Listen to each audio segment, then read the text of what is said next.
Welcome to Fret Reps. This is part 3 of the Triad series, Vertical Triads. Recap. What you learned in part 1. How every triad is made up of two dyads, a major and a minor, or a minor and a major, or the diminished. Also, that the chord name is taken from the first third of the triad, a major third or a minor third. When thinking dyads, your note options are a third or a fifth, which can all be found on the next string. And a fourth is just a fifth and the octave of a different chord. Every note you are presently on has these options. And what you learned in part 2, you also know the construction of a chord, every other note.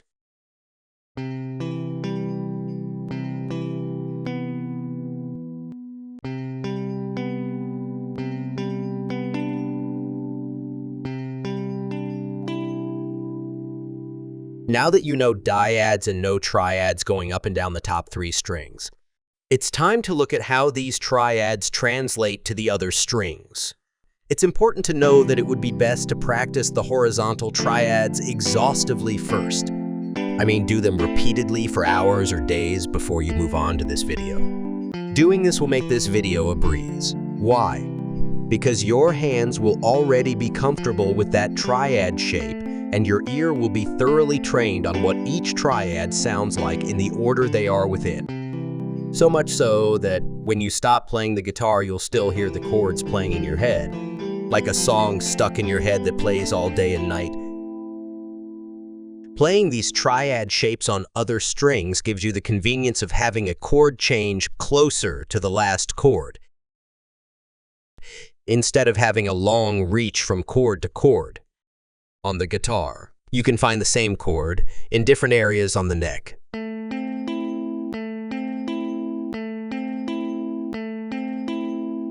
For instance, in part 1, you practiced the 1-4-5 CFG, but you can play all these chords in this position. The next group of 3 strings is going to be easy for your hand because it's the same hand shape as the first set of 3 strings, just shifted down. On the top 3 strings, the A is on the 5th fret, but on the next 3 strings, it's on the first open string. On both the first 3 and the second 3 strings, the triads that are close to the top of the neck, close to the nut, can't be played with the hand patterns 1 or 2. You just can't make that shape because the other notes are off the neck. This is why on the top 3 strings, we only did the G major at the bottom and the F major at the top of the 2 ends of the practice range. We'll practice other shapes later. For now, get this shape burned into your muscles. I want you to go back and forth between the top 3 strings and the next 3 strings to find similar sounding triads.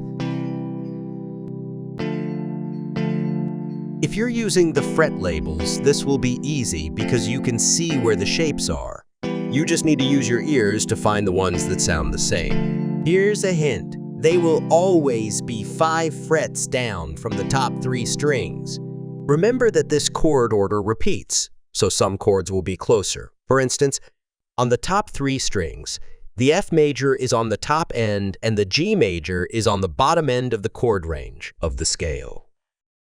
But these 2 chords are actually right next to each other. It'll just be an octave difference.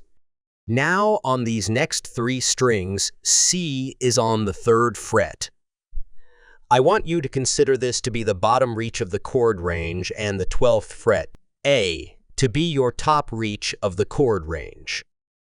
After spending time on these 3 strings going up and down repeatedly, you can go to the next 3 strings.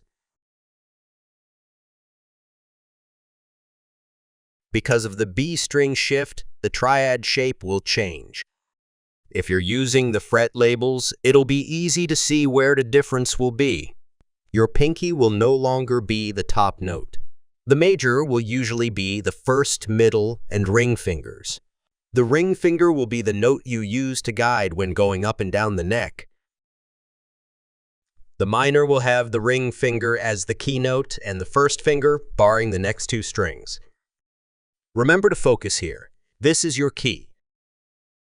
Every key has its major or minor third related to it. So think dyad, but play a triad. This is training your awareness of where you are, what you're on, and what's around you. Because of the B string shift, the last 3 strings will also be yet another hand shape.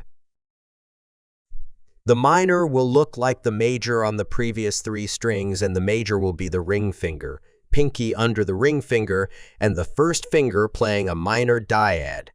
Another way would be the middle finger as your top note and the ring finger underneath, then your first finger on the last string. Practice these shapes up and down the neck, listening intently to each change.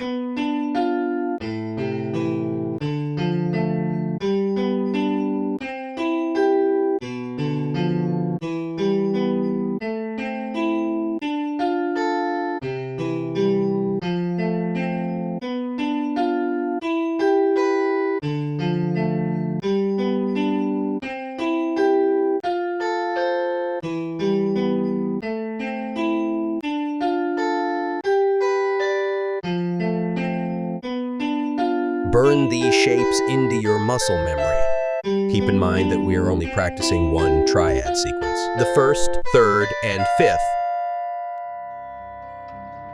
In the next video, you will see how you can play these triads in an angle.